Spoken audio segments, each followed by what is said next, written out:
Digital India, 5 trillion economy और चांद पर तिरंगा। सुनने में कितना शानदार लगता है ना, लेकिन उड़ीसा की जीतू मुंडा की तस्वीरें देखिए। ये तस्वीरें हमारे खोखले सिस्टम के मुंह पर एक जोरदार तमाचा है। एक भाई अपनी मरी हुई बहन का कंकाल लेकर बैंक पहुंच जाता है, क्योंकि ये अंधा सिस्टम इंसान को नहीं, सिर्फ कागज को पहचानता है। आज बात सिर्फ एक मजबूरी की नहीं, उस बेशरम सिस्टम की होगी जिसके फाइलें गरीब के खून और हड्डियों से लिखी जा रही हैं। उड़ीसा के जीतू मुंडा की बहन मर गई और उनकी बहन के खाते में पड़े वो 19,000 रुपए, जिसके लिए उन्हें मृत बहन की कब्र खोद कंकाल ढूंढना पड़ा। आखिर क्या मजबूरी रही होगी उस गरीब किसान की? कितना लाचार रहा होगा वो इंसान जो अपनी बहन के पार्थिव शांति को भंग कर दिया। जीतू की बहन अविवाहिता थी और वो जीतू के साथ ही रहती थी और जीतू ही उनका इकलौता खून का रिश्ता था।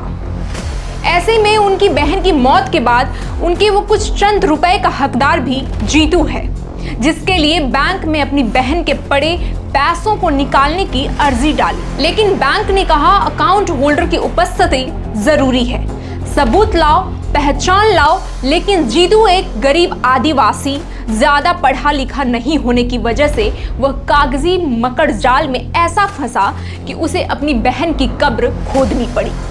ये सिर्फ सिस्टम की खराबी नहीं, ये सिस्टम की बेरुखी है। हमारे बाबुओं के लिए नियम इंसानियत से बड़े हो गए हैं। उनके एसी कमरों तक इन गरीबों की चीख नहीं पहुंचती, इसलिए उन्हें एक भाई का दर्द नहीं, सिर्फ एक डेथ सर्टिफिकेट चाहिए था।